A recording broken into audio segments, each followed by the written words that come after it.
I'm John Bryant, and we want to welcome you to our Driven podcast. We're glad you're here. We hope you receive a blessing from listening to the podcast today. We're with Nathan Rogers, as always. Nathan is pastor of Longview Missionary Baptist Church. And Nathan, good to see you. We also have Russell Knight with us, and Russell is church planter and Sound City Church. That's right. So Russell's going to tell us a little bit about that. Nathan? Yeah, man, tell us about Sound City Church, and for our listeners, man, what's your work? What's Russell Knight's ministry all about? Well, we moved to Washington State back in 2010, July of 2010, and Sound City Church is a direct result of the vision and ministry of Sunbreak Baptist Church in Olympia. Pastor Bobby Ball's been there a long time, since the early 90s, and their church has had just a burning desire to start some like-minded churches that would penetrate our region with the gospel, meet people where they are and share Jesus. And so over the years, they just started to give sacrificially to that vision, just hoping that when the time was right, they would be able to plant some churches. And in 2008, actually, it was the first big step in seeing a church planted, Kyle Allen, with Life Church. He and his family moved up to DuPont, which is about 20 miles from where we're at, and planted Life Church, and we came in 2010. Since then, we've had 2 more churches planted. Greg Thompson with Church on the Sound in fall of 2010, and Jonathan Johnson with Olympia City Church in Olympia.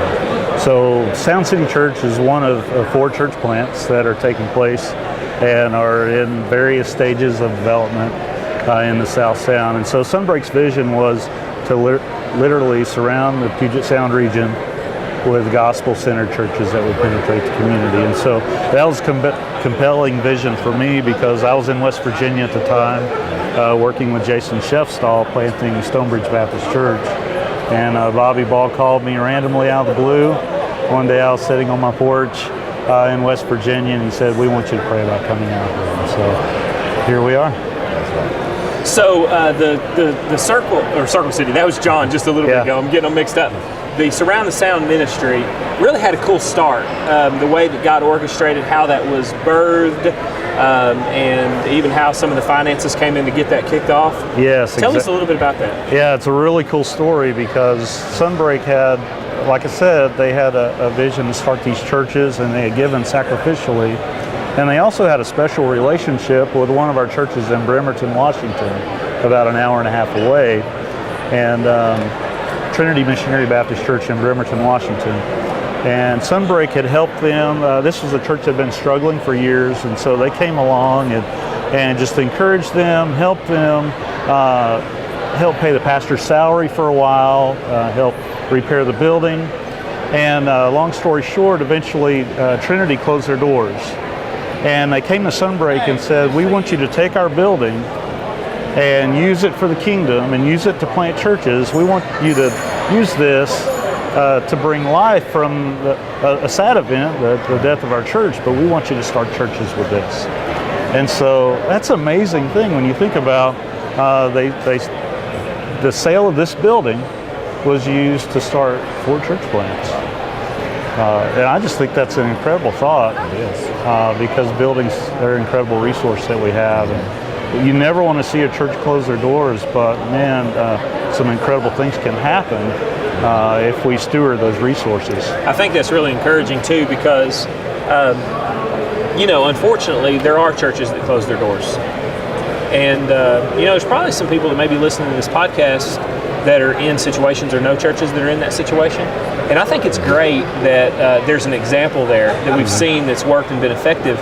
If churches could catch that vision, even some of the churches that are, getting in the twilight of their years, that from their death there could be a new life that springs forth. So we lost one church in Bremerton, but the result was 4 churches getting planted, right? Which is absolutely amazing. And I love that story. I wish more people knew about it, and I hope this podcast gives a chance for more people to know that. So with that, you're part of Surround the Sound, one church. Tell us how things are going at Sound City Church. Things are good.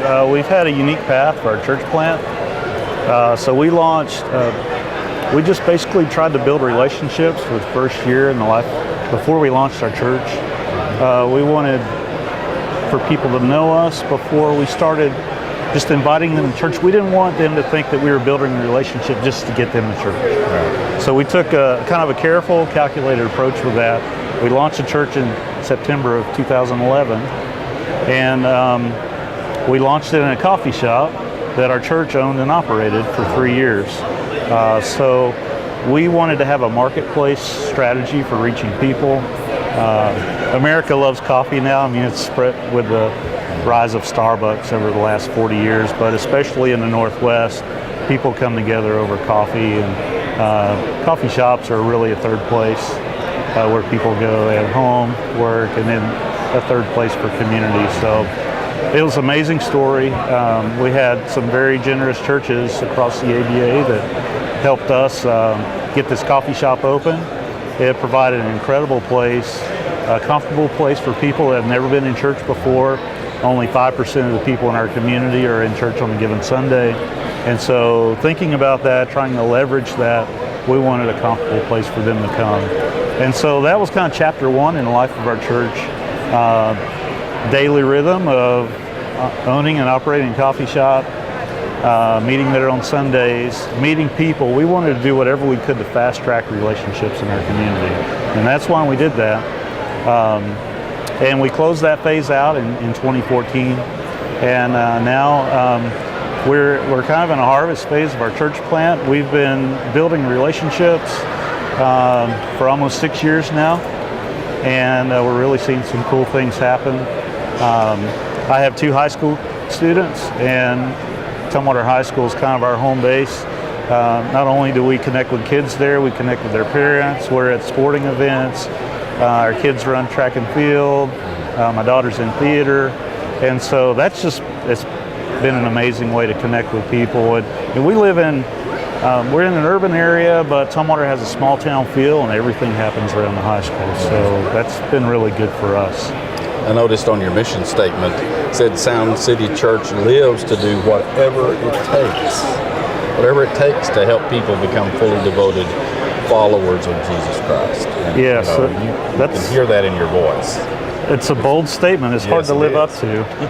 But we talk about that a lot because we want our people to have that sense of urgency.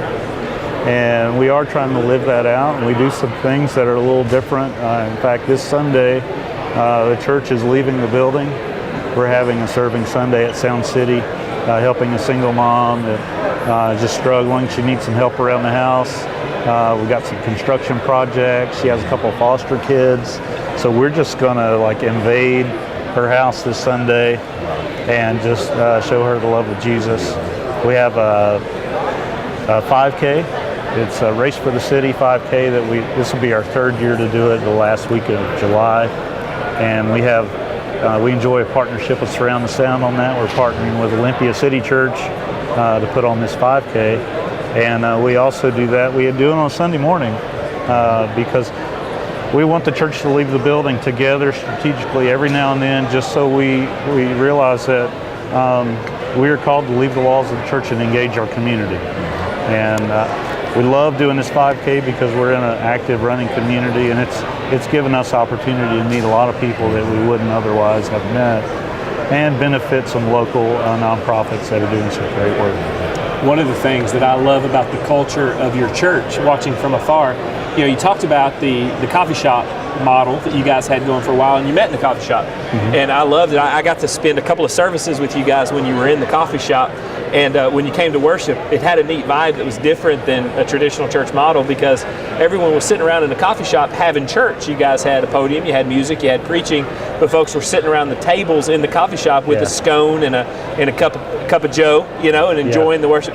So now you guys have moved out of the coffee shop, but I've noticed you still sit around tables we do. during church, which is great. I love, and what it is though, you've contextualized church to your community. We've tried to do that, and the move out of the coffee shop was a big move for us because we meet at a church building now. Mm-hmm. So we didn't want that to be this huge departure from what we were doing. And so we wanted to bring as much of that culture and DNA as we could. And so we still do a lot of what we did in the coffee shop. We're just in a different location. I can't wait till the day that you guys have several hundred people sitting around round tables drinking I coffee. can't wait either. That fires me up. Yeah, that's neat. So Russell, tell us a little more about Sound City Church specifically. What are some things we can do, or churches out there that may be listening could do to partner with or help out Sound City Church? Well, I would just invite people to pray for us, number one, and just if people can be aware of some of the church planting that's taking place in our part of the country, and just pray for the Northwest, that would be huge. And we're always looking to add to our team.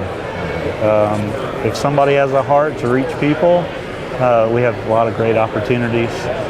We've really been blessed with some incredible ministry interns, young college students. We just had 4 students from City Church in Conway that were with us for 2 weeks, and had some incredible interns a couple years ago. And so One of them from my church. that's right. So I would throw this out there, especially for young people that are looking for an adventure serving Jesus. Come talk to us. We would love to give you an opportunity to serve. So we're always looking for a team. We need people that share our heart to reach people with the gospel. And just pray for Surround the Sound. We're not finished yet. Right. We're really hoping that round 2 is right on the horizon. I don't want to give out too many details about that right now, but I really believe we're on the verge of another wave of being able to plant some more churches. Seattle and Portland are boom towns, much like Austin, Texas, and they're rapidly growing. People are coming there from all over the world. And to my knowledge, we don't have any ABA churches in Portland, and we have one church in Seattle, John Steitch, who's done a great work there. He's in urban Seattle, but that's the extent of what our work's been able to do to reach those cities. And so the opportunity's great. And so I would just invite people to pray about coming to Northwest, because we need more people who will labor and reach others. I've known you for a long time, Russell. I mean, it's really a long time. That's right. And I just want you to know that your story motivates me, and I hope that it motivates our listeners. Whatever it takes for me as a pastor, for our churches, to reach people. A lot of times we're stuck. We're stuck in tradition, the way things have always been, in a world that's changing all around us, and we wonder why we're not effective in reaching people. And that's kind of sticking with me. Whatever it takes, we need to break free from a lot of the traditional mindsets that we have to be able to reach people, even in East Texas, in Arkansas, in places that are more traditionally based. Sure. Thank you. It's my pleasure. Thank you for inspiring me and encouraging me. It's great to have this opportunity to chat with you guys, for sure. So changing gears just a little bit, one of the things that you're passionate about, I'm passionate about, is City Reach. Yeah, you bet. We've announced City Reach is coming back to the Pacific Northwest next summer. Yeah, we're pumped about that. That's right. So you can go to gocityreach.com and check that out. The City Reach will be in Olympia, Washington, working with you and the guys at Olympia City Church, Jonathan Johnson, Ron Parker, Patrick Pulley. Right. Looks like in July of 2017. July 22 through 28. There you go. You already know the dates, man. Yeah. That's awesome. And so you can check that out online. That's a great way if you want to just go up and see what God's doing with Surround the Sound and Sound City Church and Olympia City Church. So tell us about that, man. What's City Reach mean to you? What kind of stuff might people look forward to, and how will that help spread the gospel in your city? Well, City Reach came in 2014, and it was amazing.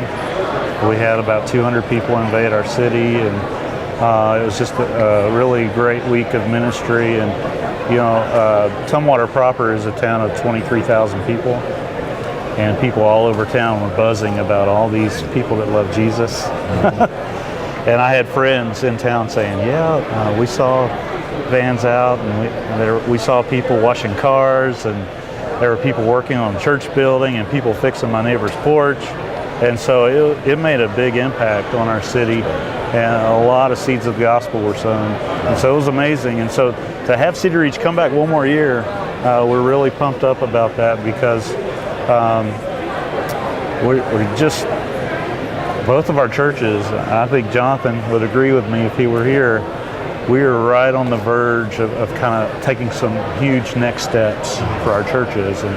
And we talk about City Reach being rocket fuel for church plants. And so we believe the timing is really good. That's great. For City Reach to come. Kind of a momentum, a giver of momentum for you guys. Absolutely. And our church people, they experienced a good dose of City Reach in 2014, and they were pumped when I told them that City Reach was coming back.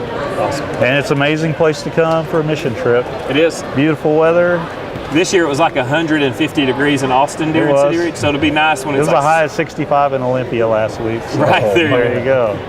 Wow. Russell, it's been a pleasure to have you on the podcast with us today. And man, we'll be praying for everything that God's doing with Sound City Church, Surround the Sound, and in the great Northwest. Amen. Thank you, guys. So for John Bryan, I'm Nathan Rogers. It's good to have Russell Knight with us, and we'll see you next time on the Driven Podcast.